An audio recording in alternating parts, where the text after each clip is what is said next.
मोर ना कृष्णचंद्र देवता मुई जगन्नाथ क्लब रो पूर्वतन सभापति वर्तमान आमर सुवर्ण जयंती महोत्सव रो आमर संयोजक ये निर्वाह कर वो आउ ई जुबक भितर काण पार्थक्य देखु आकाश पाताल तफा सेते बेले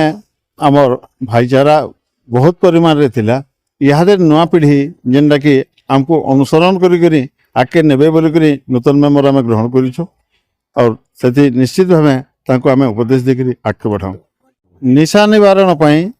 आमे समस्त को सचेतन करूछु जे निशारे कई जेमिति लोके मृत्युवरण करछन्ति आगामी पीढ़ी सेमिति न होंतो से दिगरे सचेतन हेबा पई आमे विभिन्न कार्यक्रम आमर हाथ को नैछु तापरे शिक्षार मान को वृद्धि करबा पई आमे आम गाँ संगे आमर पंचायत रे मध्य तार दृढ़ीकरण करबा पई आमे विभिन्न प्रकार पदक्षेप नैछु। देखो शिक्षा प्रति आभिमुख्यता मोर रहिबा स्वाभाविक कारण मु जन शिक्षक थिली वर्तमान अवसर नैछि एवं आगामी दिन रे आमर गाँर युवपीढ़ी को धरी आम गाँव रे केमिति हाईस्कूल टे हेबो आमर उपरिस्थ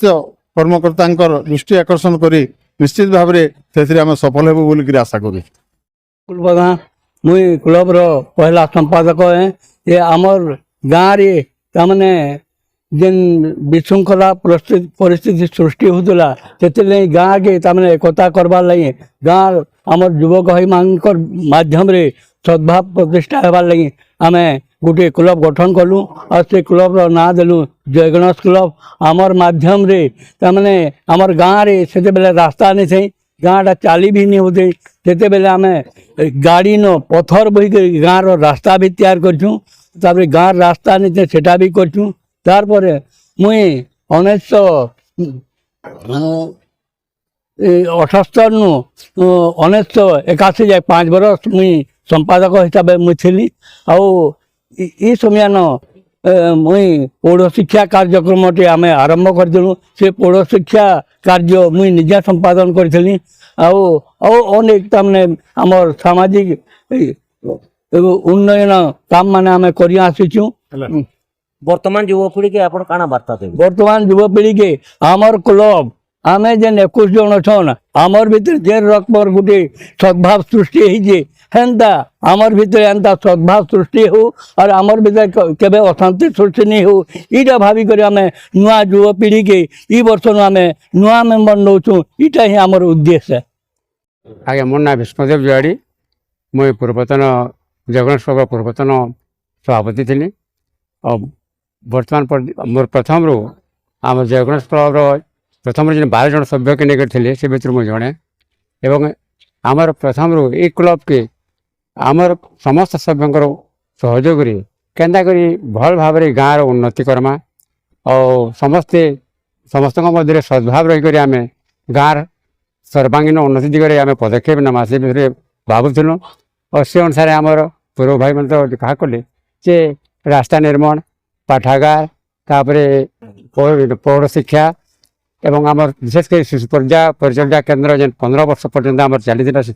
से आम समस्ते सहयोग करूँ एवं गाँव पानीय जल सुविधा लगे आम गाँ स्कूल पड़िया गोटे आम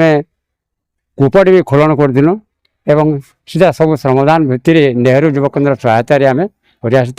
जेनटा कि वर्तमान सुधा से विशेषकर तो वर्षा दिन ठारू प्राय माघ मास पर्यंत पानीटा सेना चलसी। आज आप सुवर्ण जयंती पालन कर आज्ञा केते खुशी अछि बहुत खुशी अच्छे आज्ञा जिते परिमाण खुशी लगुच आमर इ वार्धक्य अवस्था भी आमको युवक भाया लगुच और से लगी आम आमर जेन जोश आम कर आसीचु से बोलिक आमर नुआ पिला मानू देखी युवक मानू ये आम समस्त को इनवल्व कर आम मेम्बर हिसाब से रखीचु एवं भविष्य में आमरी पदांक अनुसरण कर गाँव सर्वांगीन उन्नति दिगरे से केन्द्र चेष्टा करेंगे से लगी से आम नुआ मेम्बर हिसाब से वर्तमान 29 जन को आम रखीचु। मो ना लाल बिहारी बारिक मुई घर टेकेन मुंडी और मुई वर्तमान ये जय गणेश क्लब रो सभापति रे अच्छे एवं जिते बेले आरंभ होता हेते बेले भी मुई सभापति थी तो ये क्लब रो आमर 28/8/76 ଆମେ ଆରମ୍ଭ କରିଥିଲୁ ଗଣେଶ ପୂଜା ମାଧ୍ୟମରେ ଏବଂ ନାଁ ଦେଇଥିଲୁ ଜୟ ଗଣେଶ କ୍ଲବ କେନ୍ମୁଡ଼ି ବୋଲିକରି। ସେଦିନୁ ଆମେ ସାମାଜିକ କାମରେ লিপ্ত ଅଛୁ, ଯେନ୍ଟାକି ଆମର ଗାଁରେ ଯେ ରାସ୍ତା ଅସୁବିଧା ଥିଲା, ଯେନ୍ଟା ଶ୍ରମ ମାଧ୍ୟମରେ ଆମେ ସେଇ ରାସ୍ତାକେ ତିଆର କରିଛୁଁ। ତାର ସାଙ୍ଗେ ସାଙ୍ଗେ ଆମ ଯୁବକମାନଙ୍କୁ ନେଇକିରି OLT ପ୍ରୋଗ୍ରାମ କରିଛୁଁ, ଯେମିତିକି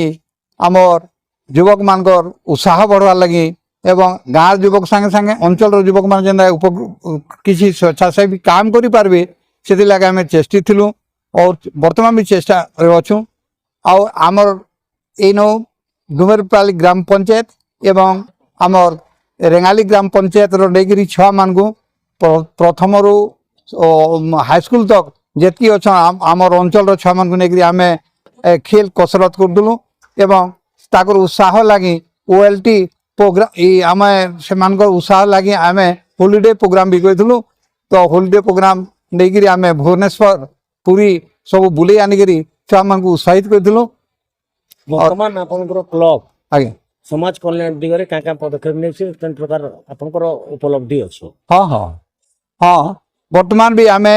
ସମାଜର ଆମର ଗାଁର ବା ସ୍କୁଲର ଛାତ୍ରଛାତ୍ରୀମାନେ କେନ୍ତାକରି ଶିକ୍ଷା ପାଇପାରିବେ ଏବଂ ଗାଁ କେନ୍ତାକରି ଶିକ୍ଷାରେ ଅଗ୍ରଗତି ହେବା ବୋଲିକିରି ଆମେ ସବୁବେଳେ ଚେଷ୍ଟିତ ଅଛୁଁ ଏବଂ ଇନ ହାଇସ୍କୁଲରେ ହେବାର୍ ଲାଗି ବି ଆମେ ସବୁବେଳେ ଲୋକଙ୍କୁ ଯେ ଆମ ସମାଜର ଲୋକମାନଙ୍କୁ ଆମେ କହୁଛୁଁ ହାଇସ୍କୁଲରେ ହେଲେ ଆମ ଇନ ଆମେ ଶିକ୍ଷାର ଉନ୍ନତି ହେବା ଏବଂ ଲୋକେ ଉପକୃତ ହେବେ ବୋଲିକିରି ଆମ ଇଚ୍ଛା ଅଛି।